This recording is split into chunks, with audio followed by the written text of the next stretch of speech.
lost the majesty of your psychic intellect and made you my puppet.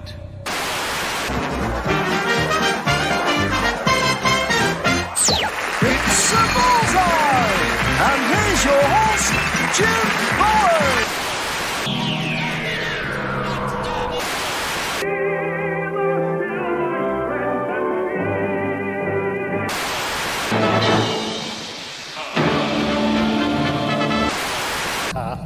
Sorry if I scared you. You'll like this bit.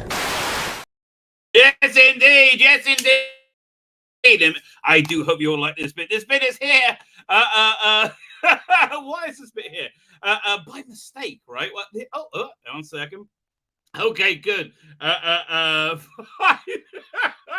Just kidding. An emergency communicate, right? Emergency communicate just came in. It's okay. This stream is here because I didn't write a one. Yes. Okay. But this is the beauty of the YouTubes. This is why YouTube is a good thing. And it's to be a YouTuber, you've got to be able to just think on your feet and be creative. So this is the show I basically had planned for last night. Right. And Jim is coming on because I started talking about Big Finish. Was it last week, I think? And he's like, no, bring me on. I'm like, no, let's do a full show together, right? We'll go as long as we need to go. So it's going to come on last night, right? And I broke, was it 2:30 instead of 12:30? Right? So I got this, so I was like, dude, we're on. He's like, oh, I had no idea.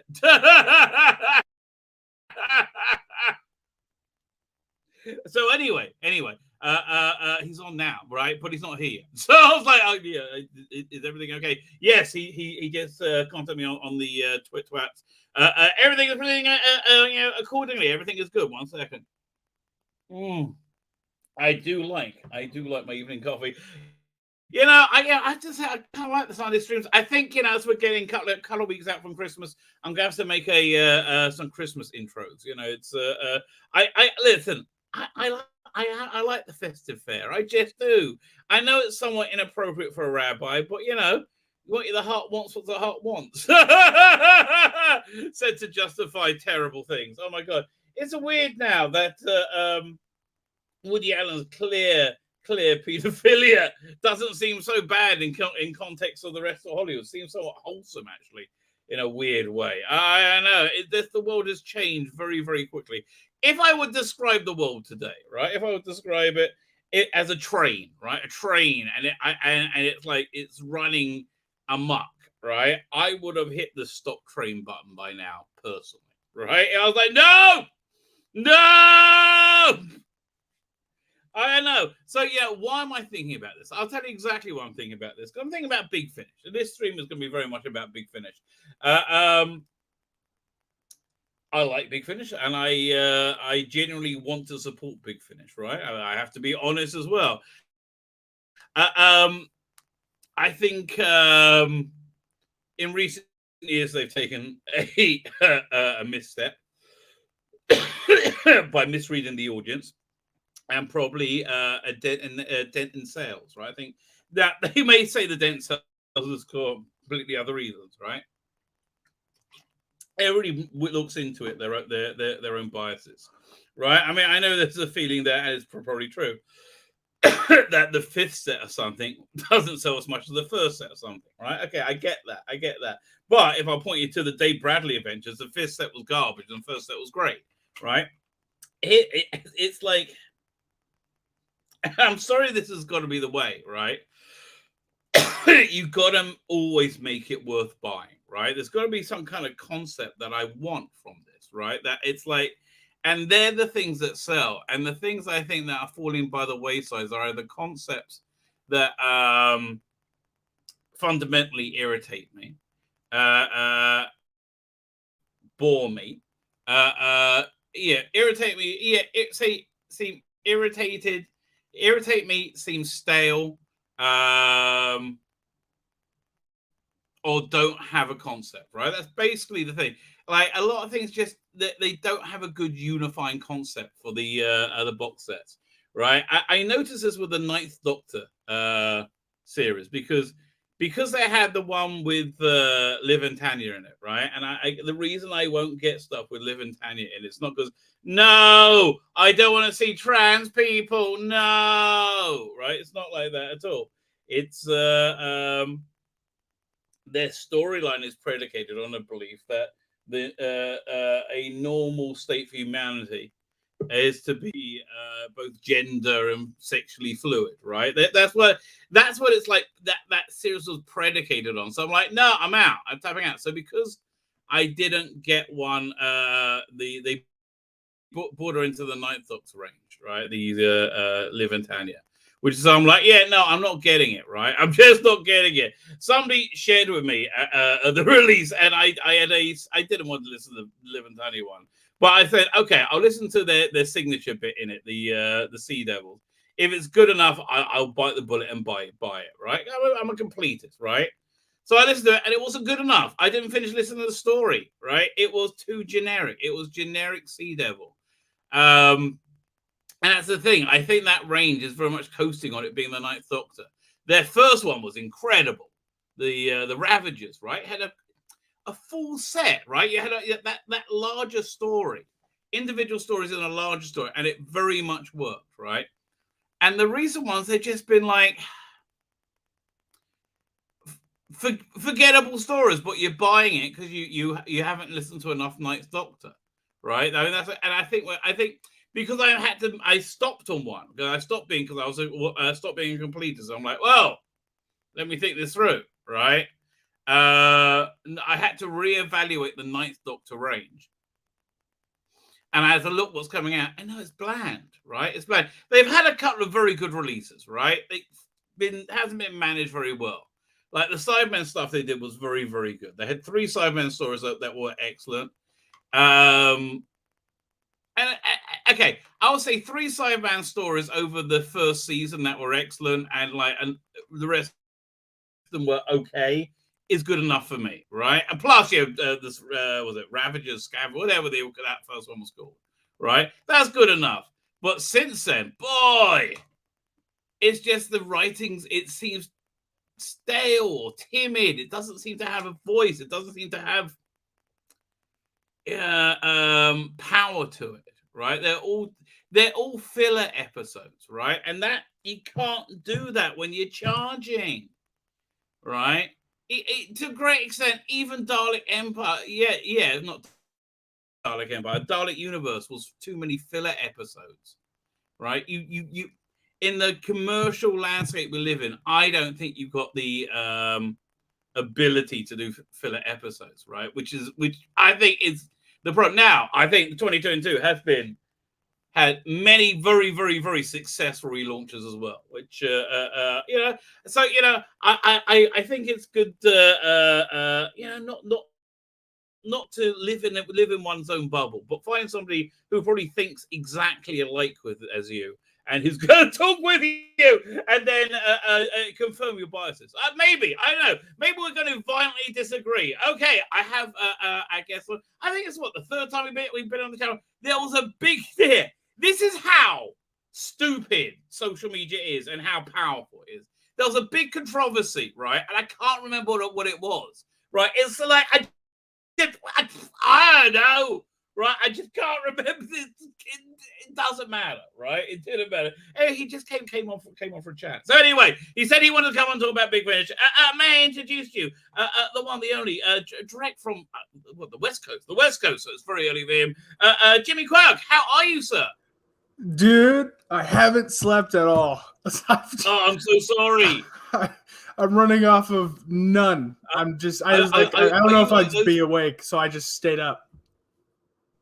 Are you like those Daleks in that take the anti-radiation medicine? I see you have the Daleks on behind you. Oh yeah. So remember when the Daleks take the anti-radiation medicine, then they get super high, then they die. This is actually the first time I've seen this. No, get out of here. So I have a hard time watching Hartnell. I mean, except for Invasion. I like Invasion. That's Troughton. No, Troughton. No. The Daleks' Invasion of Earth. Dalek Invasion. No, Invasion is a freaking awesome. Oh yeah. Sorry. Freaking Yeah, awesome. I Cyberman could story. see the confusion. Troughton's my favorite classic Doctor. And great. for some reason, that just didn't connect. I was thinking William Hartnell. I love Invasion. It is. I think one of his greatest stories. It's such a classic. I think it probably has the most funniest joke I've ever seen in classic Who, where like he's running from like the unit agents before he actually realizes they were unit agents, right. And then Jamie and him just get cornered. And they're like, screw it. So they sat down. He pulls out a deck of cards, just starts playing. And then, like, when they get to him, he's like, you want to join? Their bromance was going on. And I think, for me, I love the animations because I feel that my appreciation of Troughton has really been filled out now. Like, I got a much better understanding of the era. Did you watch Evil of the Daleks? No, I have not. Okay. So I'm not going to spoil it for you because it's a huge recommend. It just came out though, didn't it? Like this past year? Yeah. If you like Russell T Davies, right? Mm-hmm. Evil of the Daleks is such a Russell T Davies episode of Doctor Who. It starts off, the first couple of episodes is a contemporary crime drama. Like, it's really gritty, right? They're trying to find the TARDIS, and all of a sudden they're being led to like this weird person, like this weird house. And then the next thing you know, the Dalek shows up, and then the next thing you know, you're for the next 4 or 5 episodes, you're in in the past. You're in this a 100 years earlier, a couple of 100 years earlier. It's really weird. And there's Jamie going through the and then you have this huge season finale on Skaro where everybody dies. Oh, nice. I mean, my problem is I have a seriously hard time watching cartoons. Like, I don't know why, I just have a very bad distaste for cartoons. And that sucks because, like, we got a few Troughton episodes that I just need to slug through. Listen, I get over it for that. For me, it's just the way I listen to it on audio. This is a way of just trying to. It's a good way of experiencing the episode when it works. I felt things like Fury from the Deep really deeply didn't. Right, Macroterror super did. Macroterror was awesome. Right? And I've always liked Macroterror. And the thing that drives me crazy about Macroterror, the animation, they edited out my absolute favorite bit in it, right? Because it was too hard to animate. I was like, no!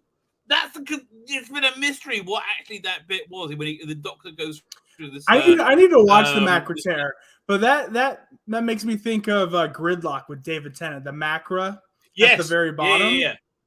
You're right. Is it the same thing? It's the same thing. It's the same villain. That's a cool way he RTD threw that in there. I didn't know that. Macroterror is really creepy and cool. I like that one. I first heard that on audio. It's but the video I think is excellent. I think everything that team did. They said they did Macroterror Faceless ones. That was really good. I think the Power of the Daleks one were good. Basically, the ones by Gary Russell not so good. Sorry, Gary. Love you, baby. You know. Now that Disney's like kind of partnered with RTD and Bad Wolf, whatever, for Doctor Who. Right. You think we could possibly see some like better animated stuff? Wouldn't that be awesome? I'm hearing Pixar, please do something, please. Well, you know what I would like to see? I would like to see a traditionally animated, like Doctor Who Infinity. Right, each episode is an hour-long episode thereabouts of a different Doctor, different classic Doctor, animated. Get big, finish to do the voices, maybe even write it. I think it will. You could do a War Doctor one. Oh my God! Please, a War Master. Wouldn't that be awesome? And you know what? This stuff is coming. We know stuff is coming. There's going to be a lot of stuff coming. It's going to be awesome. I can't wait. Know, right? So, are you excited for the new? Because I find most Americans are very unsure about the new era. Am I excited about RTD coming back? Yeah, and everything that's going on. What you can't see because of the camera cuts off is whenever I hear RTD 2, I just have a huge heart on. Well, that's good. You know, yeah. I'm happy to have a cut off. There you go. But RTD, I'm sure he is. I'm sure he'll be very complimented. Yeah, no, it's going to be fantastic. I think Shooter's going to be great. I think. Okay, my theory is that at some point they're going to reveal. Okay, why are all these weird continuity errors going on? Right, like what? Like, firstly, you got the whole Chibnall era. That none of that made sense. Fine, but also you got these things like, the 14th. David Tennant's back. He's with Donna. How can that be happening?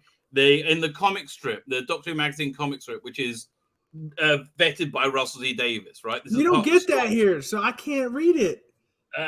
It's not great. Okay, it's not great. But essentially, the Daleks are invading Earth in 1966, very, very openly. Right? It's like, well, how are they totally changing history? Right? It's another thing they're doing. And Pandorica 2. No, I think it's more. There was another thing as well. But I think it's basically it's going to be revealed. Oh yeah, it's because Beat the Meep is coming back, another comic book creation, and the Race Warriors. Beat the Meep's going to be in there, and there was like this weird rumor that was it Marilyn Margulies was cast as a character. What's her really? name?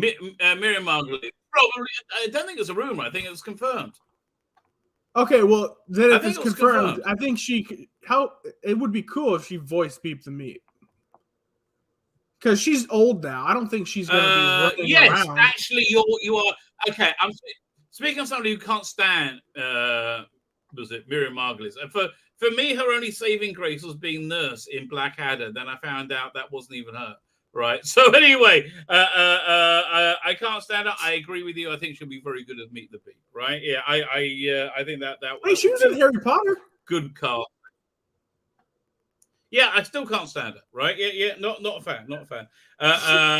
Anyway, so what was I going to say? So my theory is this: ever since she regenerated from Capaldi, right, and she was thrown out the TARDIS very wisely, she landed in a pocket universe created by the toy maker, and she's been his plaything ever since. I don't think they'll say it explicitly. I think they'll just say, "You've been in my realm a long time, Doctor." Dun dun dun dun dun dun dun dun dun. I think that's basically how it's going to go down. That would be a great way to get rid of the timeless child without specifically saying it. Yeah. Yes. Exactly. It's all gone. And you never have to think about it again. And they're all great. And if you want to make it super, super nice, right? You want to be super, super good and like really say, oh, I totally support this piece of shit that I completely erase forever. You know what they do? Do a 4-part miniseries with Dr. Ruth as that universe collapses, like saving people or being like the last hope, whatever, and that would actually work, right? Like, see everything in context, and you can bring back all the Chibnall shit, the Carvanista, and everything, and everybody's like, oh, okay, then he's valid, everything's valid, and we're all happy. Everybody's happy with that, right? I'd be okay with that. Like, and I'm more like, I like Joe Martin, so I want to see more of her Doctor written as not by Chibnall, by a competent writer. I mean, listen, I could totally live without it. That's where I am. I could totally live without it. Anyway, I digress. We're here for Big Finish, right? We're here for Big Finish. Let me pull up. You asked to join me for this, so you guide me. What would you like to talk about first? Okay, so last time I was on, I didn't listen to any Big Finish, or really? Interesting.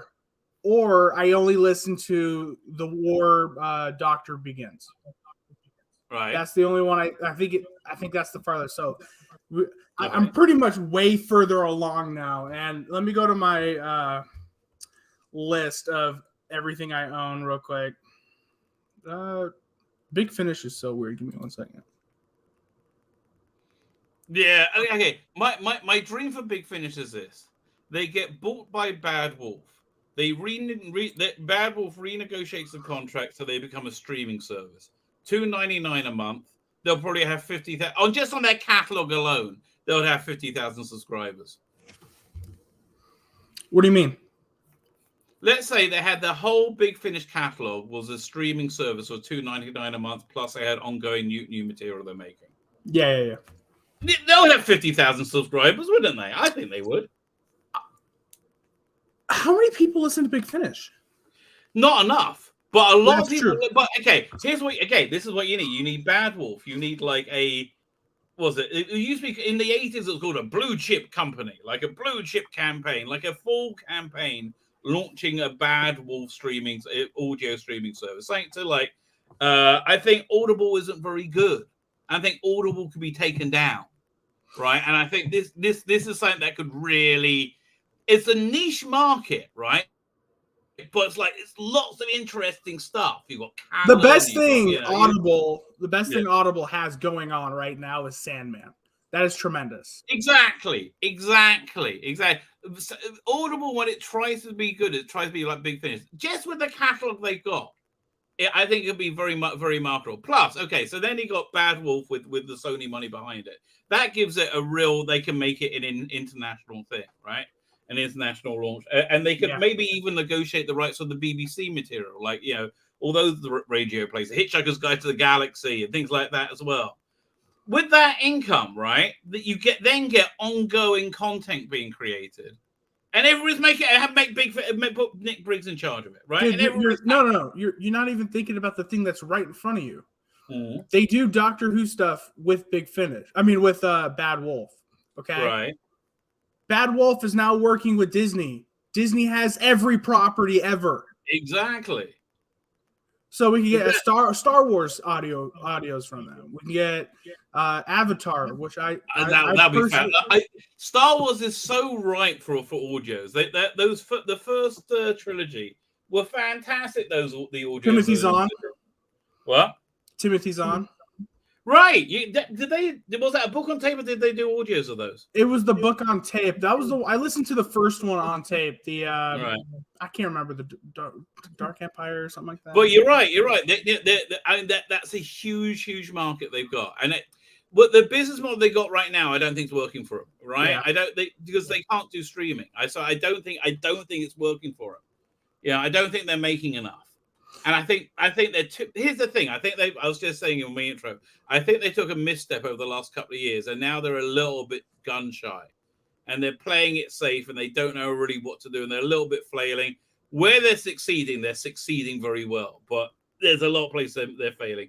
Okay, go for your list. Do you have it in front of you? Yeah, I shared the screen. Just got okay, right there you go. Doink. Add to stream. Let's have a look at that. All right, I haven't listened to Masturbation of the Daleks. I actually haven't either. We just got that. Okay. The reason I don't do those audiobooks is they're too long, right? Although I am doing the next one, the Kate Ullman one, because it's Kate Ullman, and I love Kate Ullman. Kate Ullman was this incredible writer from the 90s, right? She did the Virgin New Adventures, and her books were outstandingly better than everybody else. They were fantastic. And then she kind of vanished off the scene when Big Finish came around.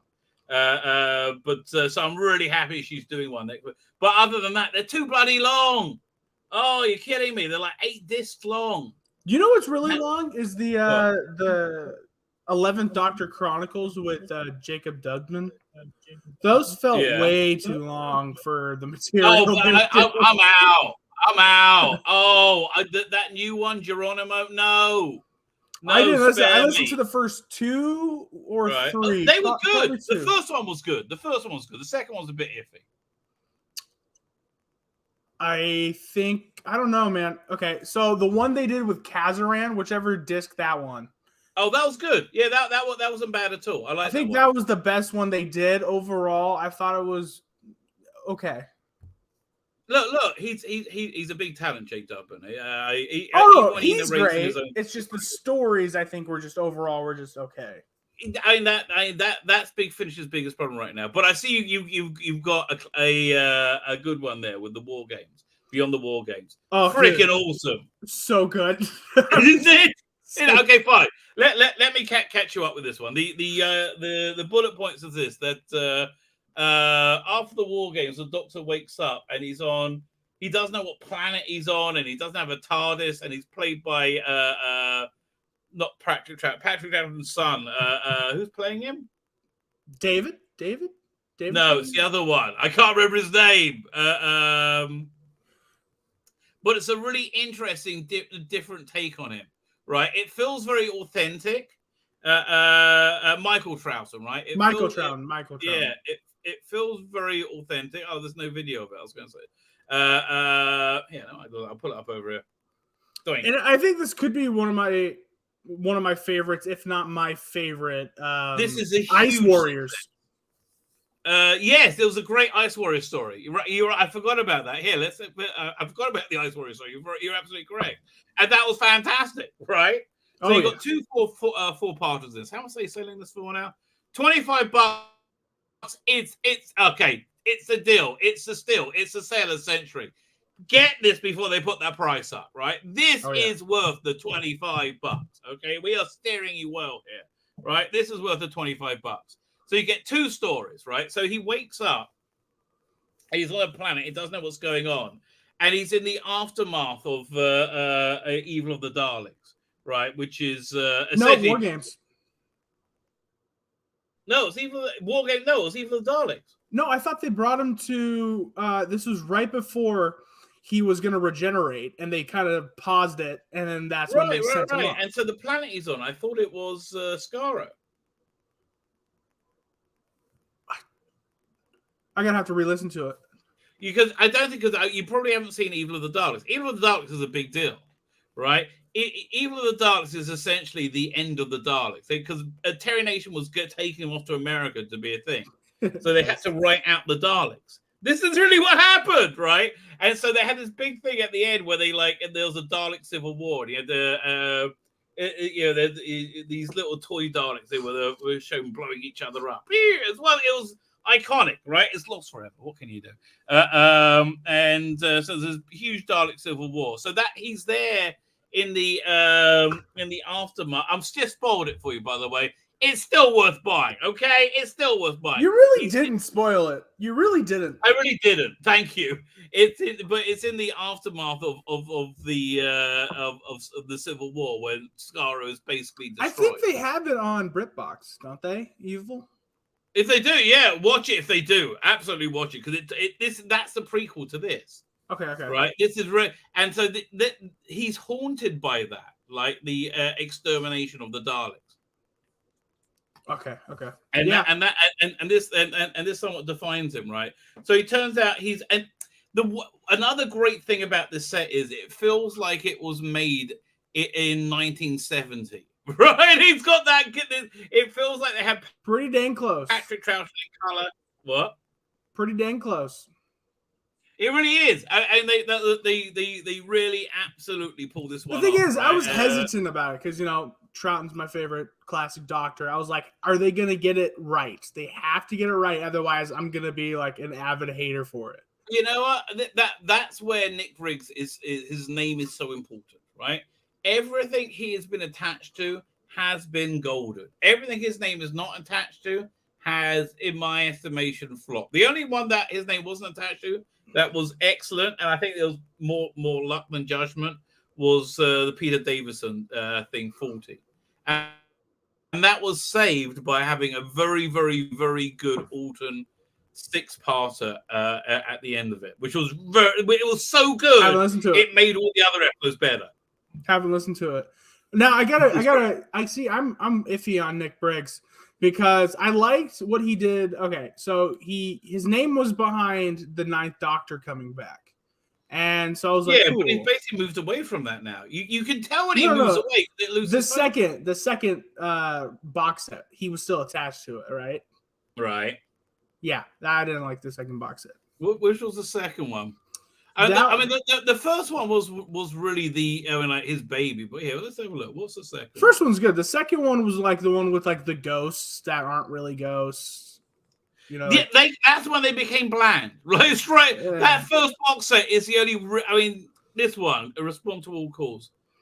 Yeah, this one felt like it was folding in. I agree with you. I do agree. No, the third one though, the Cyberman. But look, he stepped away from it here. You can see that's not him. That's not him. Yeah, and you can tell. Yeah. Right? Okay. Yeah. Man, does that stand out? Here, one second. The third one's great though. The one with the Cybermen coming back. I think that's the fourth one, isn't it? It's got one Cyberman story in it, which is very good. It's The fantastic. Cyberman story is excellent. That's the one. Who did that one? John Dorney. Yeah, that's freaking awesome. Absolutely the other two, great. I think, are bland and forgettable. Right? I have think Old Friends. I haven't listened to it yet. Oh man, that's so much better. Okay, if you let me go over there for a second, doink.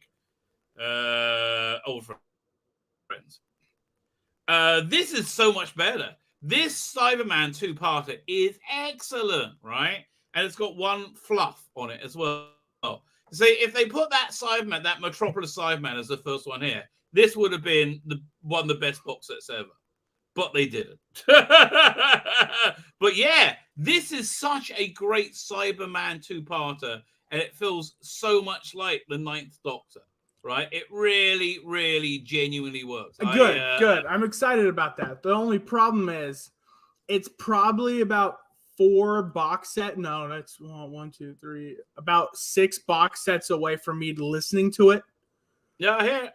Because I'm listening right now. I listened to Stranded 1, and I absolutely love Stranded. That's the 8th Doctor when it was good. You're breaking my heart. Oh, Stranded 1 is wait, Stranded 1? No, I hated Stranded 1.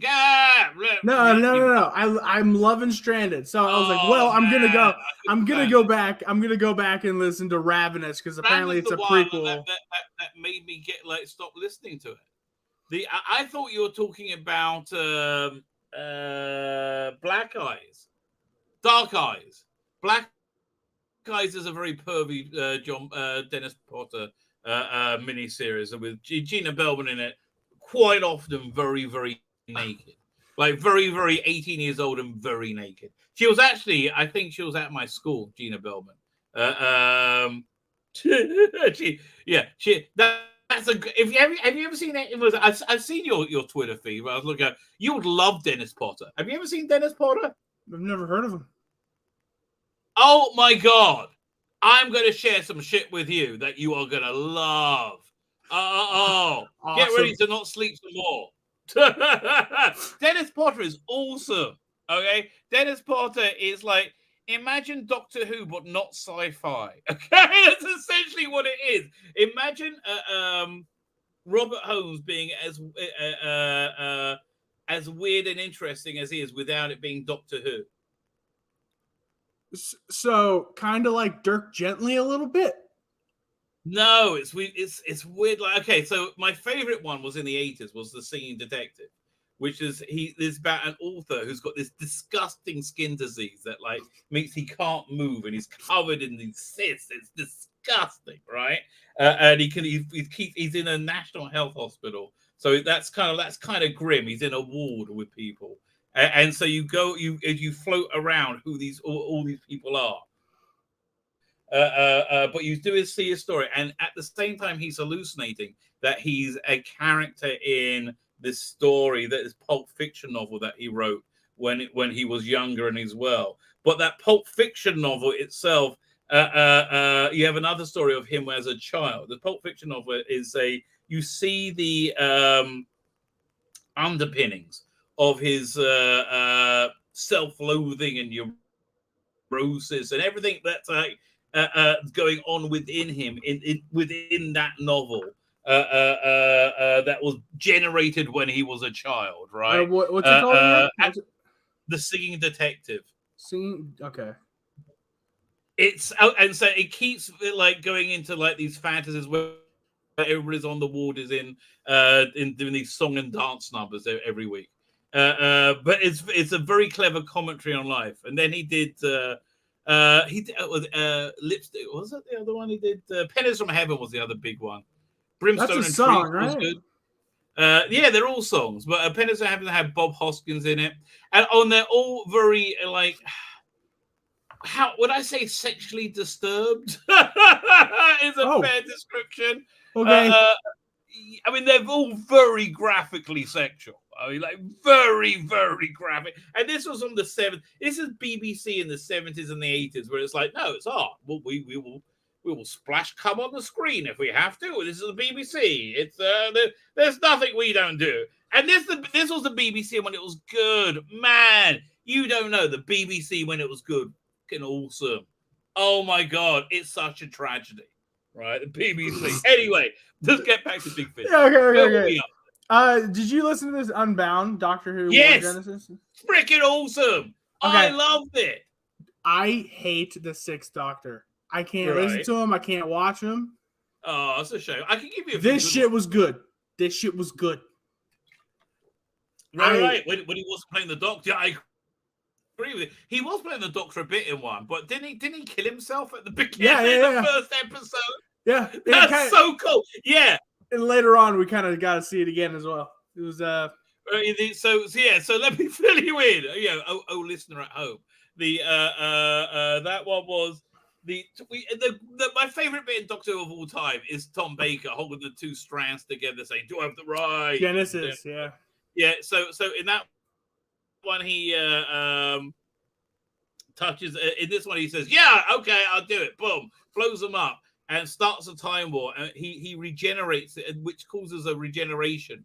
His bases removes that, and he regenerates into a war doctor who was actually played by Colin Baker. Right, so and then the stories are all about time ripping itself apart in different ways. And in one of them, I can't remember, but he basically pursues and murders the Sixth Doctor, I think, which is very good. And my favorite part was when they have to find this lost temple, which ends up just being the TARDIS. I call that right at the beginning. So yeah, cool. Indeed. So yeah, listen, I really liked Unbound. I thought that was one of the successes of the year. I think it actually went as far as it could. And the second one, it gone. I think it's gone its distance. I like that. There's a very my favorite story is Face of Evil, and they did a very good riff on that. So. Have you? Okay. Yeah, have you ever seen Face of Evil? I have not. Oh, so good. Okay, this is actually probably my favorite thing I listened to this year. Really? No, second favorite. Beyond War Games is actually my favorite. But I just like honestly the it just kind of bored me, right? I thought like I don't mind him in the background, right, as something to attach to Amy, but no. Gay Lancelot is the greatest character they've ever made for Doctor Who. I have to say they do in these little ranges. This is where you get the most fun going on. That is actually true. The ranges where they think no one's really listening. They just like it's a crazy stuff. Literally, I was like, "Oh, they're gonna make him so annoying," but like the whole time, I'm like, "No, he's probably just my favorite character ever created." And I wish they bring him back because he's just the most lovable character. You don't want to see anything bad happen to him. And then when he gets into trouble, you're like, "No, why would you do that? Because you're my favorite child. So why would you do that?" It's the best. I'm putting up. Let's see who put this one together. Arthur Darvill. Here, 1 second. Doing. So this is Alfie Shaw, Tim Foley, and Kate Thorman. I know Alfie Foley and Tim Foley. They're pretty solid. I find the problem I'm having with Big Finish right now is a lot of their box sets do not have focus. Right? They're all too a little bit eclectic. Then they're going on the identity of the star character. Well, this is, I mean, it does have focus a little bit because it's about, each one's like an anthology about what happened in his life while waiting for Amy. And it's all leading towards, Pandorica, Big Bang. So you don't have to have like an overall arch story. Oh, was it Jamie Goss is the script editor? He's pretty good. I know you don't need that, right? I know you don't need that, but I'm finding more and more with the ranges. That's what would bring me in, like the whole 40 range, right? The hook for that was the Fifth Doctor was suddenly cut adrift along his timeline, and keeps materializing at different points, not realizing where and when he is. And so he learns things about his future. This is from very early on in his regeneration. And he keeps learning stuff about his future that he doesn't want to know. And then they over-egg the pudding because the first one they revisit is a direct sequel to the episode Tomb of the Cybermen.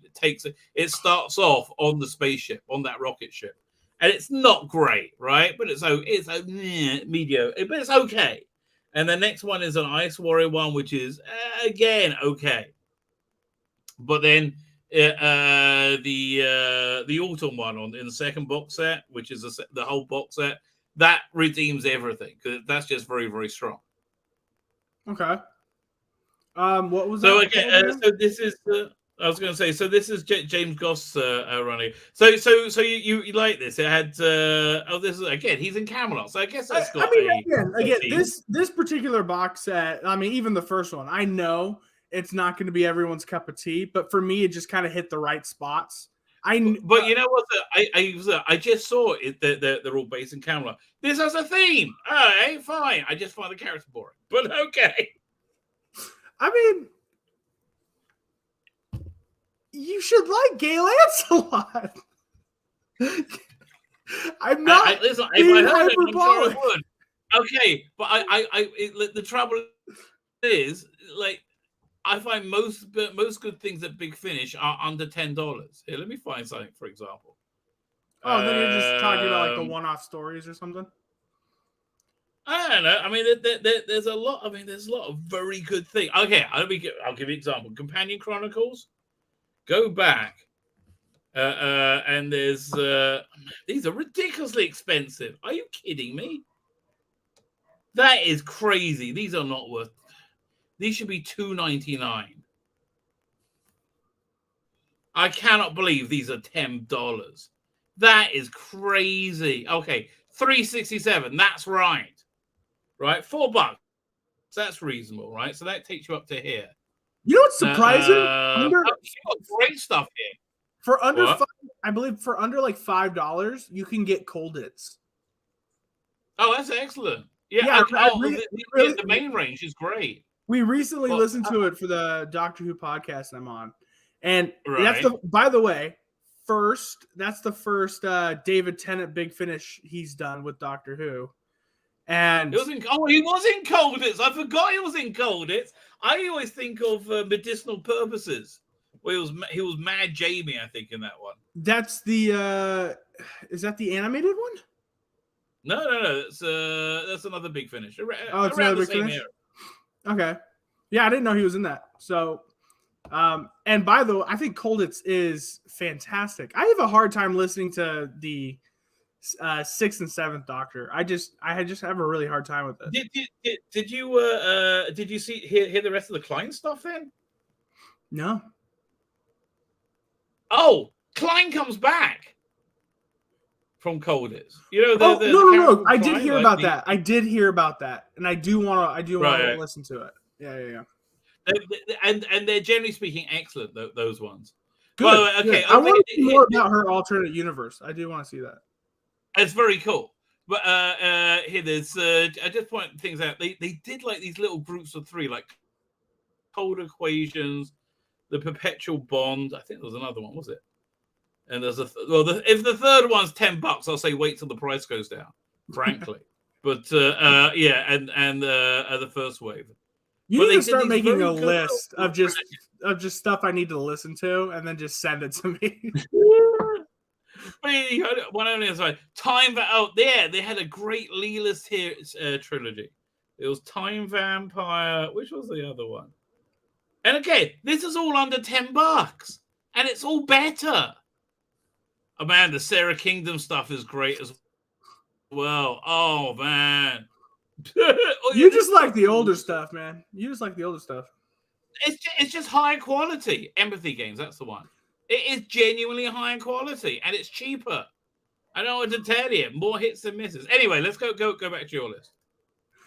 Peladon, we did that for the show. I couldn't get into it. I didn't like it. I didn't even bother. It seemed to be it was written by agenda somewhat by people who were, you know, the alphabet community. Well, yeah, and also I don't know. Here's the thing. It's not really It's partially that, right? It is partially that, but it's more, and by that I mean people getting work when they're really not ready for it or talented enough for it. Just they're filling a quota. Even if it's a subconscious quota, it's still filling a quota. And saying you're only going to hire from this small group of people. And also there's a weird sense of entitlement around that generation too that says, well, whatever I do, you are going to have to love. Otherwise, you're a bad person. That's just it. I've noticed that a lot with my generation. A lot of people just think they deserve shit. Listen, mate, I think this is the end of days. Quite literally. I think all of us are going to remember how good it was. when we don't have that anymore, which is going to be very soon. Man, I wonder how long it's going to take. They say 2030. I always thought about that. Like, what if, like, the Bible says, like, no one will ever be able to guess the end of, like, the actual end day. Oh, I certainly haven't. I've missed it many times. I think we're living in the travail at the end of days, right? I think this is the in the Talmud, which is a repository of Jewish wisdom. They all the great rabbis say we want to see the Messianic era, but nobody wants to be alive at the end of days because it's so freaking awful. Right, when evil will control the world, they just describe what happened 6 months to a year ago. Now it's just like it's like, okay, I think you made your point, right? It's like, but apparently not, right? It's like the world, like things are still standing. So, I don't think it's. I don't think we're close, because when they talk about pain in the end of the days, like in Revelation. Right. They mean it. They don't just mean like our discomfort we have right now, us sitting at a computer, drinking coffee, talking about it. I mean, they actually mean. I don't think it. There will. No, I think the most evil thing to happen is the normalization of wholesale evil, right? And it's moving. Look, the whole Valencia stuff was all about idolatry to a ancient biblical idol called Baal, right? Yeah, which is like what I've heard about before. Like what Balenciaga translates to Baal is king or something like that. Like I was like, oh, okay, oh man, that's how they. Oh, I better not say it then. Yeah, but like, what the hell? Like that's isn't that end of days enough? I also think this whole getting kids. I don't think it's enough. I don't think it's enough. I mean, we're talking about God here, right? You think it would be a little bit less subtle about his return? I think God's going to do. It gives you the minimum amount of pain to get the message. Although I don't think we've got the message, obviously. If it's the end of days, I think he'd give you maximum. Like, he let it all go. Like the dead will walk through stuff. If we could just hit that messianic reset right now, that'd be awesome, right? I'll be up for a bit of that, right? Just a bit of peace. Oh, all right. Either way. While we're waiting, what's War Doctor Begins, Warbringer? What was that? I remember that they're all good. The War Doctor Begins, right? It's the consistently best thing they're releasing. It's you know why? Because they know they can't coast on it. They know they have to deliver, right? And I hate to say it, but that really is the truth. They know they have to deliver. Anytime I get a War Doctor like audio, I don't listen to it with earbuds. No, I have to go into a car with surround sound just to engulf myself in it, because it's just that awesome. Let me see here. I'm pulling it up. I do think Warbringer was like probably the weakest one out of them all, but it's still great. What is that one? My favorite one is. Oh no, this is not it. It was okay. I mean, I always like seeing Vecklin. I like seeing the recurring characters. That's kind of fun. Yeah, this is the weakest one out of them, but it's still good. Yeah, exactly. Yeah, this is slightly filler. I think the very first story they introduced for the War Doctor is the best one, but the best box set is the second one because they really go into it at that point. Well, that was the second box set. What brings the second though? I thought that was the third. So which one's the third? Third is this one, Battlegrounds. Oh yeah, okay. That's the one I was thinking. I was talking about. So I really like Ross and Mephisto's one. What was that one? The Temosis. Have you heard this one?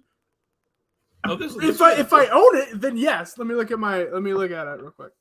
So this is the one where they've made a ship for the Thals as in the Dalek War, and it's got a cloaking technology in the form of a chameleon circuit. And they're kind of doing a Hunt for an October thing. The Thal captain wants to give it to the Daleks to make peace. But and then the Doctor's on board trying to stop them. Okay, that's not ringing a bell. Oh, I really like that one. They really nailed the Thals.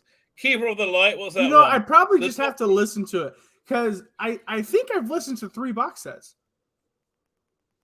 Well, the fourth one's coming out right now, isn't it? If it's coming out soon, I think so. I swear I've listened to all 3 of them. It's just not ringing a bell. Oh. Anyway, that was my favorite. No, but the second one. Sorry. Okay. So I guess the second one was Warbringer. You're right. That's so good. That's the one with that's the one with the time strategist Dalek. And that. Oh, I forgot about that. Yeah, you're right. So freaking good because it's like, well, of course they would have a time strategist Dalek. It just makes sense. They keep running into the Doctor, that bastard. Of course they're gonna have to figure something out. And I like the time strategist features in a time strategist. I think was first introduced in Dark Eyes, maybe. No idea. I haven't listened to it. That's a Paul McGowan one, right? It's again, it's a recurring character, and I did, okay. Early Big Finish was awesome because they just basically created their own universe a couple of times over, right? And they would refer back to themselves.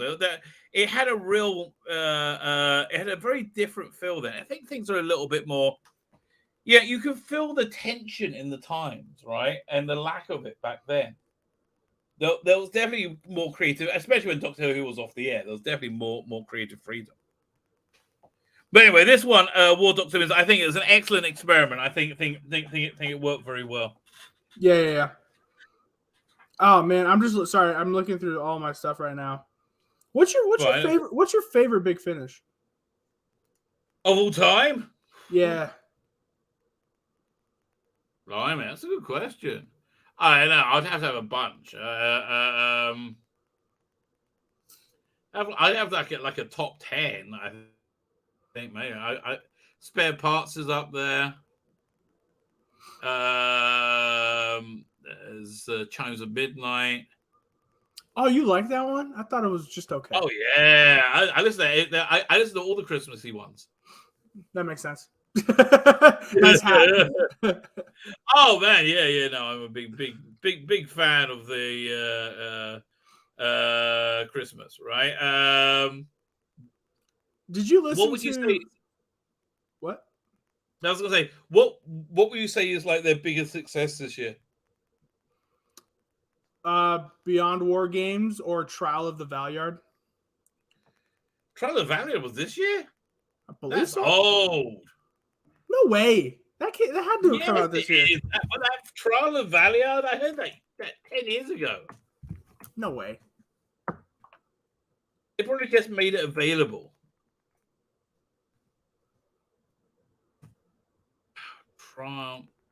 The Trial. Come on, have a look. That's the Trail. Nice. We'll try again. Wait. The Trial. Oh, God, the Triumph. Trial. Pop up. I pulled it up. It can't. Well, hold up. Ah, It doesn't. It's not telling me on the app. Oh, 2014. Okay, Trial of the Valiant. Here, I got it. 2014. Holy crap! I thought they came out this year. I think they probably made it available for non-subscribers. This was one the subscriber bonus. It was a great one. Oh, Michael Jason is fantastic. I didn't like Trial of the Time Lord, but Trial of the Valiant is fantastic. Oh, Trial of the Valiant is much better. No question. But if you ever get into Big Finish, After the War was really good, but you're going to get into it. I'm basically out. You weren't into the Seventh Doctor adventures anyway, right? Seventh Doctor is not your thing. No. Not mine in this incarnation. Unit kind of boring. Starcops wasn't bad. Don't really need it. Ninth Doctor. Horrible name for a title, though. Horrible name. Starcops. That was from the 80s. It was yeah. At least Jean-Claude Van Damme made it interesting with Time Cop. Right. Yeah. No, it was early 80s. It was somebody didn't understand science fiction idea. Obviously. Yeah, 1 second. The third Doctor's been great. Did you listen to the one before this? The Annihilators? No, I have not. Oh, 1 second. Let me. Does the guy sound like John Pertwee? I think so. I think it's a very good. But if you like the War Doctor, the Beyond the War games, that Doctor turns up over here with along his timeline with a older Jamie. I'm so down. I'm going to be there. Jamie's my favorite companion. It's a really good season 7-parter. I'm turning this down. I'm sorry. No one. My favorite. Oh my goodness! I keep getting messages. My favorite is by far, actually, a Peter Davison story. Fallen Angel for the New Monsters. Oh yeah. That I think really ran out of steam with this year. Oh, okay, it was okay, but that specific story, Fallen Angels, is phenomenal. It's my favorite. Oh, that story is very good. But the one they came out with this year is like so hard to get through. I believe Sacha Dhawan's in that specific story as well. God, I slept through it. It was really turgid. Okay, 1 second. I'm trying to pull out candidates for the best of the year. So Annihilators is in there. Yeah, I'm gonna add that to my list because you're telling me about it with Jamie. Yeah, I'm gonna listen to it. These Fourth Doctor ones, they had one good story out of 2 normally. That new David Tennant one just came out. I can't be bothered. This was awful. Mind of Hojak, it was really genuinely bad. War Doctor, that's up there. I'm bound. I'm bound. We'll go over there. A bit of that, bit of this. Doink. Definitely not the Sixth Doctor. The Big Finish podcast. Sorry. The Big Finish podcast is in the top. I am listening for you. I'm just looking for the standout. So, am I going to say? I'm going to. I'm going to. The master I'm going to put in there is the one that just came out this month, which is brilliant. Dreams of Aris was actually very good as well. Yeah, this was not good. Silver and Eyes, that was not good. What you want me up to? July. Oh, it'll be on the War Games. That gets a strong mention. What else we got here? Yeah, this one was classic Doctor. That box was turgid. I just listened to the small snippet they let you do for free for human. The Nick Briggs original, human something. Human Frontier. That's excellent. I like that a lot. Yeah. I listened to that. I liked it a lot, and I want to listen to more of that soon. They've taken so long for the next. There's only one box set. Yeah, they're taking so long for the next one. I'm like, come on. Fine. Let's have a look. You know what? Yeah, I'm putting this one up there because I really love this one. Putting a little Blake Seven in there as an honorable mention, even though you might not have heard Blake Seven. Absolutely put that one in there. And this is fantastic. Loving that. Fine. So let's go through the biggest successes of the year, according to me. First, Annihilators. Really solid season 7 story where you have the Beyond the War Games second Doctor show up, and he's that blue shirted Troughton with longer hair. It's very much that Troughton. Daisy Ashbrook has really settled in as Liz Shaw. John Coleshaw is perfect as Nicholas Courtney. I really love this range. Who's producing it? It's Nick Briggs, director Nicholas Briggs. You know what? It did both. Written by Nicholas Briggs. You can tell. Anytime like Nick Briggs' name is on it, I don't know if it's going to be good or bad. All I know is I'm going to get a crazy story. That's true. So this one, I have to say, I think the Annihilators are better. So that beats it out. But I like what they're doing with this. I like Stephen Noonan's take on the first Doctor. I like the new take on the first Doctor. I think the stories were organic to the first Doctor. He feels like him. I can't tell if I like Lauren Cornelius as Dodo because I think she's really super hot or not. Is Susan in that? No. This is the Doctor and Dodo. I don't know much about the first Doctor. Oh, okay. So Doctor and Dodo. So this is a very, very small. They weren't together long. It's really kind of nice. It's filling out like an empty era for me. I think the scripts were good. I like both Elizabeth Miles and Elizabeth Hopley.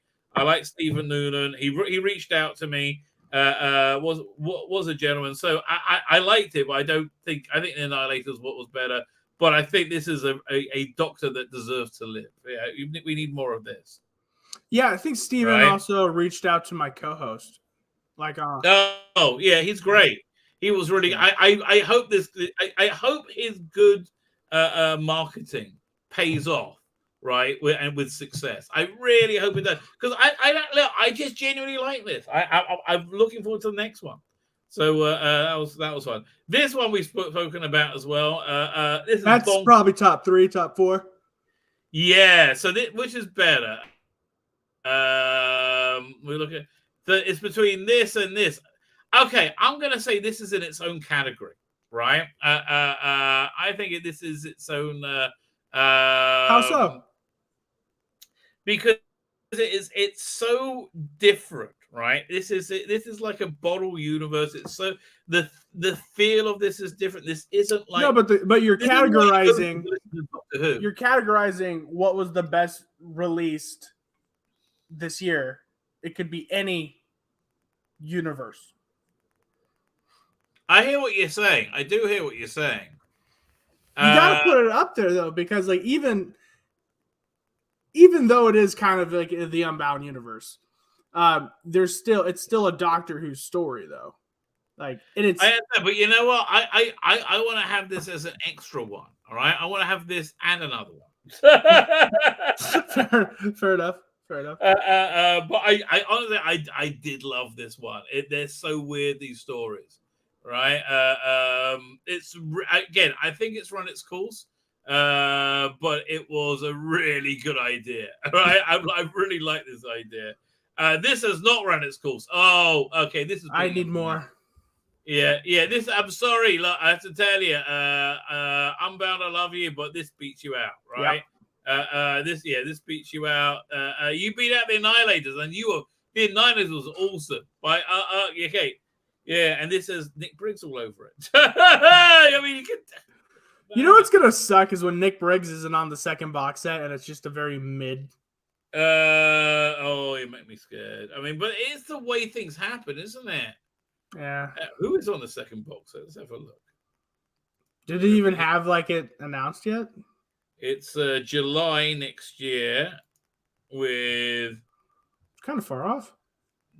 Mark Wright's a decent producer, but okay. But yeah, okay. This is the one to beat, right? This is the one to beat. This is very good too. Right? I haven't listened to it. Okay, do you like the Fifth Doctor? Yeah, I do. Okay, if you like the Fifth Doctor, you'll freaking love this. You got the Master. This is all the greatest hits of the Fifth Doctor. I might own it. Give me a second. I'm gonna look real quick. So it's 42. Okay. Yeah. I mean, you don't really need to listen. I do. What the first one? You get straight into volume 2. But what if I want to listen to the first one? Well, you can. I'm not going to stop you. But this is great because this you have all the greatest hits of the Fifth Doctor. You've got you have Anthony Ainer's Master. You got Tegan. You got Turler. You got Chameleon. You have a Brigadier, an aging Brigadier. You have a Brigadier. Awesome story. Sorry. I said I was going, oh, Brigadier, but it looks like Roger Delgado's Master. No, so that's Anthony Ainley, Super Anthony Ainley. Oh, okay. I can't tell. Okay, I'm gonna say which is the best Doctor Who story of the year. I'm probably giving it to this, right? Which is the best release of the year? That's still the Beyond the Wall games, right? But which is the best Doctor Who story of the year? I'm probably giving it to this. But yeah, and it's kind of it tacitly goes into the origins of the Autons. It's so good. It's just so good. I mean, even the box art is good. Everything. The Autons sound like they'd be a little bit hard to do for audio. They really work on this, man. They really work on this. It's kind of like almost the Weeping Angels. They don't make a noise. No, there's and there you have the Alton hive mind, and John Culture is great as Chameleon. And this is just great. I mean, this is a. If you're looking for a great Fifth Doctor story, if you're like, this is the best Doctor Who story. It's between this and the Annihilators for best Doctor Who story, and this wins. That's how good it is. It's very, very, very good, right? They got that. This gets an honorable mention because it's the final David Warner Doctor Who. This isn't a Doctor Who story. This is a Bernie Summerfield story with an alternate Doctor Who in. I don't even know what that is. Oh my god! Well, he's in the Doctor Who Unbound range. Have you ever heard of David Warner? Yeah, I know who David Warner is. I just never heard of Bernie Summerfield stories. Right. So David Warner is also a big famous English actor. Yeah. He was a he's in Cold War. Yes. So, but I forgot. Yeah, you're right. He wasn't. It was a bit wasted in that. But this is they in the first season of Unbound Stories, they had David Warner's Doctor. What was it that had turned? It was supposed to be the third Doctor, but he arrived 30 years later as Hong Kong was being handed over, and David Tennant was in it as an evil unit operative. Anyway, so he plays him like a drunk, like a hungover Hartnell. But they're very interesting stories. These are much more Bernie Summerfield stories. They're very feminine, right? But this is just a really beautiful box set. I have to tell you, it's really, really, really good. So the idea is they end up in pre-World War II, very, very pre-World War II Berlin. And you've got all the Third Reich, imagery and iconography going on there. At the same time as a cyber invasion, it all kind of meshes together. But again, there's this. it's very cerebral. It's not like big explosions, but although there are, but this is just a little grounded. Sorry, it's a little grounded. I don't know. Again, I keep going to the word feminine, right? They want, what killed me about, other than it being unwashably bad, but about the Jodie Whittaker Doctor Who, was it wasn't very feminine, right? This is genuinely feminine science fiction, and it's very good, right? It's very, very, the vast majority of the Burning Summerfield range is very, very good. And very different. It's got a very unique feel to it. So this is much more that feel. This is not a Doctor Who story. This is an interesting little side story. It's very sad it's the last one. Fantastic Doctor. I think we're going to see him one more time with Christopher Eccleston. I think that's already recorded. But that's pretty cool. Yeah, so I think something in the 60th anniversary series. I think he's going to be in it. So yeah. So I'm going to give this. Okay, this isn't winning awards. This is just I'm very happy. I'm in a universe that this existed, because I think it's a really genuinely beautiful box set. I absolutely adore this one. Big thumbs up. It was a good. Tip of it was a good swan song for David Warner. So anyway, so that one. After the War. If you like Blake 7, this is really good. I have to tell you. Never watched it. Oh man, okay. Blake 7 is in such need of a special effects makeover, right? Because it's unwatchably bad, right? it just is. Like, have you ever seen Ark in Space? The Doctor Who episode? Yeah, I think I've seen snippets, but I haven't seen the full thing. So when they put it out on DVDs, they also have it on the Blu-ray. They had updated special effects, and people were like, "No, oh no!" You don't notice them because they look like special effects, right? All of a sudden, like you get the 70s special effect. All of a sudden, there's a spray painted washing up bottle like wobbling against a blue background. It doesn't convince anyone, right? The CGI actually works very well. So Blake 7 is in desperate, dire need of that. So to get people, is it on BritBox? Yeah, I think it is. It's. I mean, it's really the second and third season where it gets really weird, and the fourth season the ending is something you couldn't even imagine. But this is if you're a Blake 7 fan, I've really enjoyed this one. And what I'm enjoying right now is Derek Jacobi as War Master. So good. Have you heard him? Well, I listened to one of his. I couldn't get with it, man. I didn't like it. Which one did you listen to? Let me look. It was because we talked about it on the show. I just can't remember because I didn't like it that much. So I see. For me, he's like the definitive master now. I've heard him so much. It's oh really? You like him that much? Yeah, it's so good. I mean, look, he's one of the greatest living actors. You know, Derek Jacobi is not really a slouch, but this set particularly is excellent. He's trapped by the Daleks while he's in the middle of torturing a Dalek, and he escapes into the land of fiction from the mine robber. And so it's just really crazy. I absolutely adore this. This is a big thumbs up. But I gotta say, release of the year for me has to be the War Games, right? Has to be the War Games.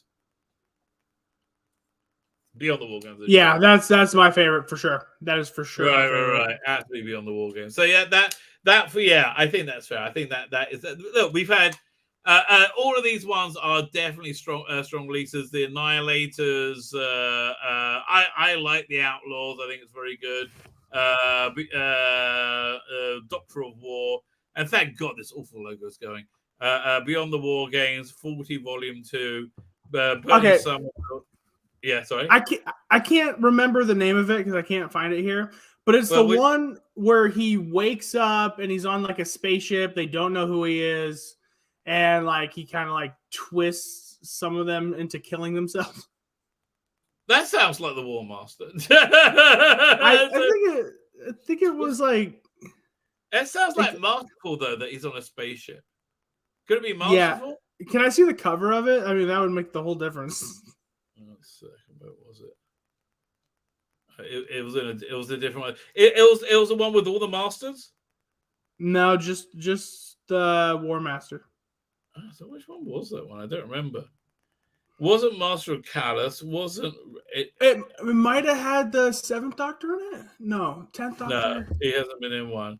I mean, not the was 7th. very good, wasn't that? Is it this one, maybe? The 6th Doctor. Hold up, I'm gonna just log into our account because sometimes we haven't even released some stuff yet. Right. So I'm just gonna go into it real quick. Survivor, and this one was mediocre. Right. This is what one of the. There's a few ones that are reasonably weak. The first one's excellent. I mean, they should be $25, right? 36.76 is too much. 25, I would say I would recommend it. 36.76, I'm not. Master of Callus, I found interesting, but it was okay. I mean, it's good to see him being evil. Honestly, no, let's just stick with only the good. I thought that was good. Anti-Genesis is the next must listen to. That's him inserting himself in the Genesis of the Daleks. Hearts of Darkness is okay. Good Paul McGowan one. Killing Time, no. Self-defense, even though it's got the 10th Doctor. It depends how much you like the 10th Doctor, really. It was not a huge selling point for me. Escape from Reality is excellent. So the three great ones are Escape from Reality, Anti-Genesis, and Only the Good. Any luck? Well, you know which one it is? Sorry. I don't know why this isn't just playing in my ear. I have the video up. We just labeled it Master. So that's smart. What was it? Let me quickly run through the year again and do the biggest failures of the year, right? The things that I think really didn't work. And I won't include the things I didn't listen to that I could. So no, that's not. No, I wouldn't put you there. No, okay. January is spared. January is spared. The list of shame. Okay. Survivors I haven't got into. No, looks like you might be in there, even though I did enjoy this, actually. You might be in there, Space 1999. You're in the list of shame. I'm not sure you're going to win it. This one I didn't listen to, but I've been told I was right about everything, right? You are right front and center list of shame, Minor Hodiak. Stranded Volume 4, I couldn't care less. Leave me alone.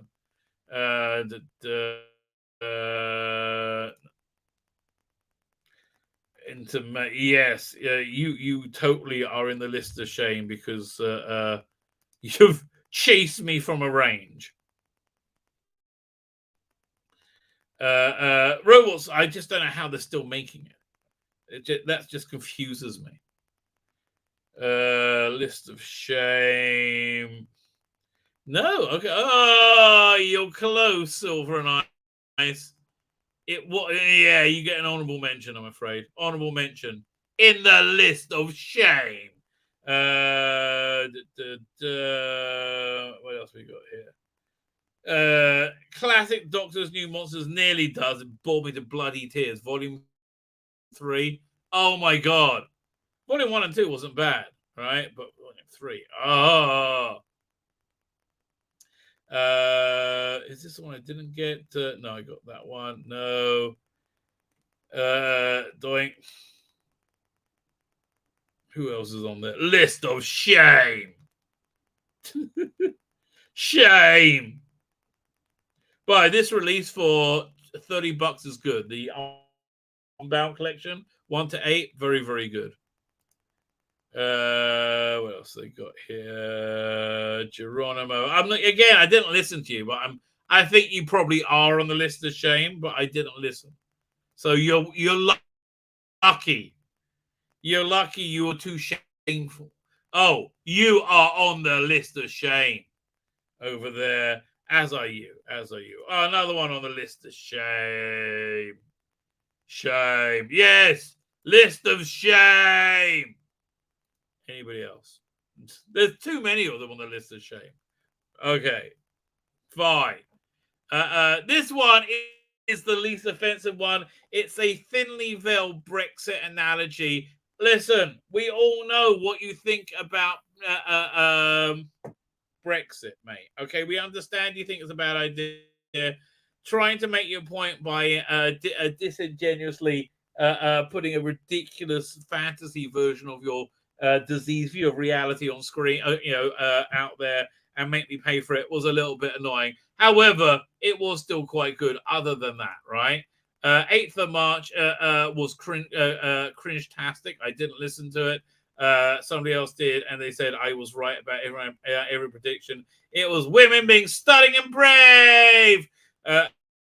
Minor Hojak, you are on the top of the list of shame, right? Oh my God, a Rusty Davis story, and it was just relentless agony. Oh my God, Scott, you needed to take a red pen to that, Mr. Hancock. Yeah, you're on the list of shame. You do not have as much shame, Waterballs, because you just got me to leave a range. Like, you had this character played by Ruth Madeley, who was in a wheelchair, and so you got somebody on a lighthouse who uses a wheelchair, and that's her only characteristic. No. It turned into Colin Baker and them stunning and brave women. I'm out this range. Not as bad as Minds of Hojak, though. Oh my God. Thank God. Minds of Hojak's only saving grace. It's only $16. Okay. Yes. Well done. This is also low down on the list of shows. It's not so bad. It's just two not very good stories. It's like making a feature of the low production values is in the bad day in Tinseltown, and Reba's Inheritance just was kind of a bit boring. You liked I had to leave Stranded, right? I hated that they said they're essentially saying the whole Liv and Tanya romance was the normative state for human beings is to be gender and sexually fluid, right? And it's like your faith, mate. I'm not a member of your faith. Right, so that's maybe leave Stranded. So I needed a full reboot of the 8th Doctor, and I'm just not interested in any more Liv and Helen stories. So I tried listening. I'm only in Big Finish. I mean, I'm about to start Big Stranded 2. So I finished Big Finish 1. I keep saying Stranded 2. I went through Stranded 1. That was basically okay. I loved it. I like it because it's totally different. It's totally different than anything like I've heard before. I mean, it's kind of like a weird take on Pertwee's like first couple seasons. No, it was okay. It was a good idea. Why is everybody in his apartment block gay? Like, what is up with that? Like for God's sake! I mean, like. Well, only 2 of them were, and one of them was one of the people who was assigned to look after him. No. Why was nobody white and male? It was like who was like it's like it's noticeable at this point, right? Well, the thing is, like for me, like I didn't care because they made me like the characters before they revealed that they were gay. I didn't like any of the characters. Like I really couldn't give a toss about the Indian couple. Who I think were gay as well, weren't they? Weren't they gay or were they sisters? I can't remember.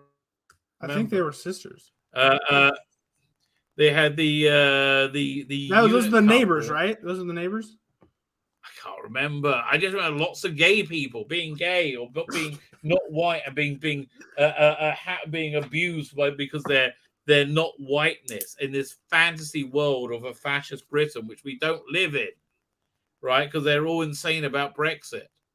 Which they managed to stop apparently. I don't know anything about that. So yeah, I was out of this range, bored me to tears. Leave me alone. Not quite as bad as Minds of Hojak, but it got me out of this range. What got me out of this range is Sullivan and Cross. Okay. That is an amazing cover. It's a fantastic cover. I agree with you there. Now, here's the problem with it, right? The person playing Cross, Eleanor Crooks, isn't very good, right? Just doesn't really work. I couldn't work out what was wrong with it. Just she seemed to move, or it didn't seem to work, right? So essentially, it was like this: because there's been enforced diversity, you've had to increase your hiring from a small part of the hiring pool, right? You had to go hire more black people, and so it makes it harder to find the right match when there isn't the right amount of people. So they had to get somebody who was a very different body type. Like, this is the right body type for a companion. It's like somebody, not huge, and it seems, like a traditional attractive female body type. So this is the person they got, and you can kind of feel it when you look at that. She's huge and towers over people. You can man. It's like why did you change her on the cover from this woman who is very a very noticeably large woman to this woman? Like, it's totally different, right? She's almost as big as that lady from Game of Thrones. Yes, and this is genuinely no disrespect to the actress whatsoever, right? I think you were miscast in this role. I just don't think you were right for it. I'm trying to work out what was wrong. So yeah, I'm just not really. It didn't really sell it, and I know that their start of the story is in the Fourth Doctor. I might give that a miss now, right? I might give that a miss. I don't know. Also, make me hit the pools is the Ninth Doctor, but thing. Liv and Tanya, glad you had that in. Goodbye, right? I need a reason to buy the Ninth Doctor box set, and I just don't have one, right? This was a mediocre story. And Shades of Fear. What do I know about Shades of Fear? Nothing that I care about, right? It sounds boring. Alien threats come in many forms, many different hues. A charity shop where customers vanish, a 1920s gentleman's club besieged by giant plants, and a distant colony planet where death hides in the darkness. Wherever they manifest, this is 3 filler stories. I'm bored of your filler stories, right? So yeah, no. I'm probably out of the Ninth Doctor range. Mind at Hojak. Listen, I like that you made it. I hate that it was awful. I like that you made it. I hate that was awful. Maybe it could have been banged into shape. It wasn't very good. It wasn't very good, and it was a struggle listening to it. I'm glad it's over. It's it's a 6. I mean, it's the 6th Doctor, so it's gonna be bad. No, it's the worst 6th Doctor audio I've ever listened to. Right? Without it, it is the worst 6th Doctor audio I've ever listened to. Is it as bad as basically his first 2 seasons? I mean, his first season. Worse. It's absolutely worse. It's worse than the worst. It's worse than Terror of the Vervoids. It's worse. Oh, wow. It's the absolute worst 6th Doctor I've ever. It is awful. It is not even close to being not. It is awful beyond awful. I cannot express how awful it is. It is just awful. Fine. Is there anything you would like to add for the week? I think we've given everybody a good walk around big finish for 2022. I say a partially successful, or partially a massive failure of the year. I'm out most of the ranges. I'm probably getting the Legacy of Time, or whatever it's called again, the time travel thing, the 60th anniversary thing. Okay. I added to my list since talking. I added the 40 and 42. Oh, yeah, that's actually pretty good. You know what? We should actually do a quick look. Hang on. Let me do a quick run through next year. See if there's anything. So this one I'm looking forward to, even though it's too long. I'm so not interested in cast. The two-parter in the 70s actually sounds quite good. Not interested in Class, not interested in River Song. I'm out of those ones. Ninth Doctor bored me. Short Trips, no. Probably getting the Stephen Noon one. Third Doctor one's probably going to be good. But yeah, everything else, no. 11th Doctor, no. Getting the Avengers. Oh yeah, they've been doing those. They Oh, man. I don't think they're really that good. The Fourth Doctor one is getting a bit tired. I'm still with you, but it's getting a bit tired. I'm not getting the Ark or Genesis and Terror, so it's a bit of a. It's not the best. I'm out. The Fifth Doctor one again. This box set doesn't have focus, right? Star Cops. I don't really need any more Star Cops in my life. Rani's Whirlwind. I like they're doing it, but it's not for me. Six Doctors, goodbye. Dark Season, no. Once in Future, yes. Fourth Doctor, yeah, probably. Luther Arkwright, yes, I like a bit of Luther Arkwright. War Doctor, yes, like a bit of War Doctor. Seventh Doctor, no. And Beyond the War Games, yes. Is there anything else? Oh, Human Frontier. I've already bought it, right? Let's go. Yeah, so that's what, August next year. Blimey. What I might do is, I want to listen to it sooner. Never mind. It did. No, I do like the Human Frontier. No, leave me alone with Class Doctor. The last one was awful.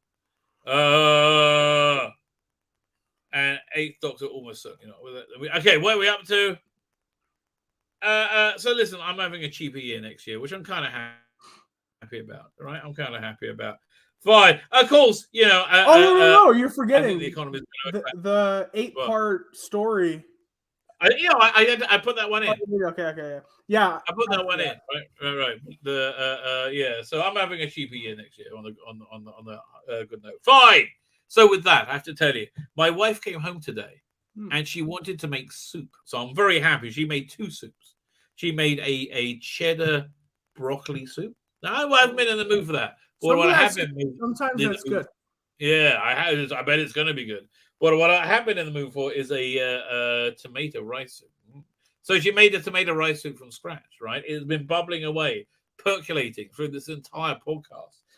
Getting ready for my my nice dinner. So I'm very excited about that. I think we're getting a really good walk for a big finish. Is there anything you would like to add? Yeah, 2 things. I'm going to be also listening to Harry Houdini's War for the Sixth Doctor. It sounded awesome. It was okay. It just sounds cool, like Harry Houdini. I'm there, but also it was not as good as you think. It was not that memorable. That's sad.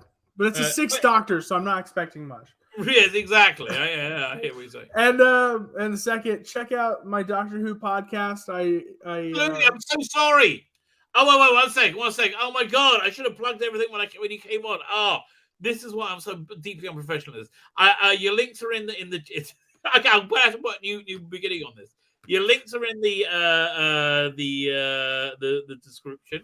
To you have a YouTube channel. You only got a couple hundred subscribers, dude. We've got to get you monetized, right? Got to get you monetized. Head over to your channel. It's in the description. I got some videos that are coming out soon, so that would be cool. But my Doctor Who podcast, I got to tell you about this. I do because it's really cool. I'm starting to focus a little more on it. I got 2 friends who do it with me, but every now and then we have a Disney writer come on. His name's Landry Q. Walker. He's also worked on Batman and stuff like that, and he's a huge Doctor Who fan.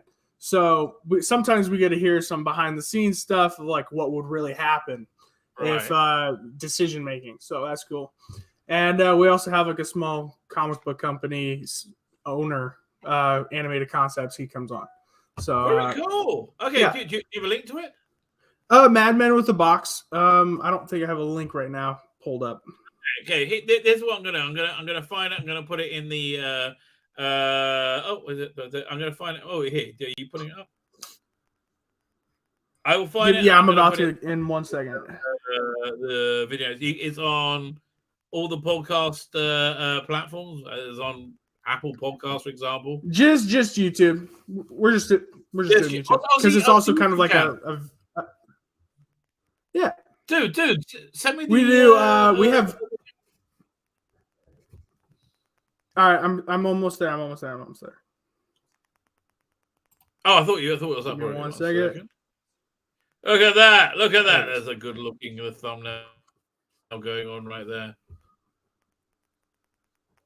Yep, I had a bet with my co-host of if David Tennant was going to be a 10-teen or a different version, and I lost. So now I got to watch a bunch of Mark. The weird thing is they are playing him exactly like 10. I'm just trying to get the link.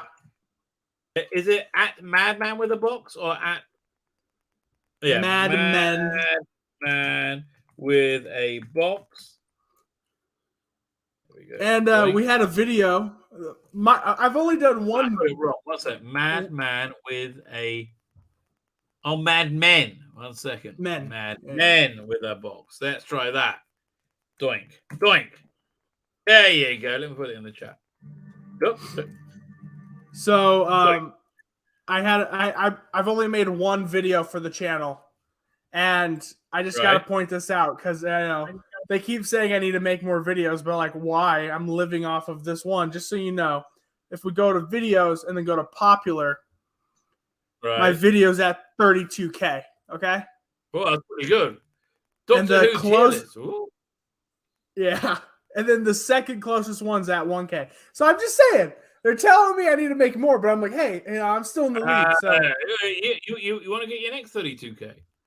Yeah, that's true. I've been focusing on shorts a little bit. I've done a couple. Me too. They really like shorts YouTube.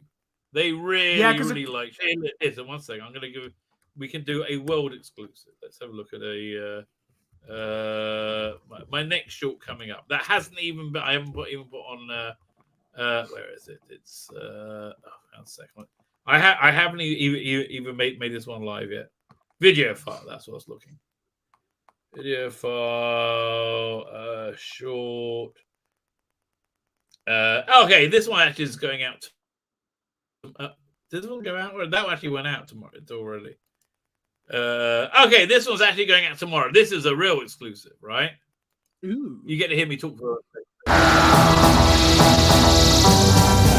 What TARDIS will David Tennant's 14th Doctor be flying? It won't be the Jodie Whittaker TARDIS set. That set was struck long before David Tennant started filming. So what set is he going to be in? The reason, of course, I'm asking is because we had a new TARDIS set leak last week. It really is very, very hard to see anything from it. I think it was a bit of a work in progress. But the point is this, that set leak was probably from the current filming block, which was a shoot in Gatwa. David Tennant finished filming a few months ago. So what TARDIS set did he use? Did they construct another one? Did they pull the coral TARDIS out of mothballs? Who knows or dares to dream? I guess we'll find out in about 11 months from now. Cannot wait, baby! Cannot wait! So I did a video. My newest one I did was exactly that, by the way. So we're going to compare. There you go. Because I didn't hear anybody talk about that. Good. You want to compare real quick? All right. Is it a short? Yeah, it's a short. Okay, there you go. Pull it up. Then I've really got to go. I'm hungry. It's a short. You can last smell a the short. food. Okay. You ready? Right.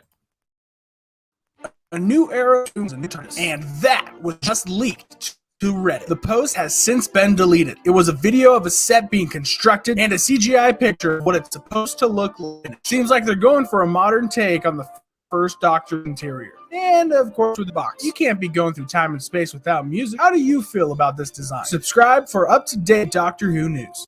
See? Simple. There you go. Just all about the editing. Again, you don't know if it's going to be white or not because it seems very Andorish.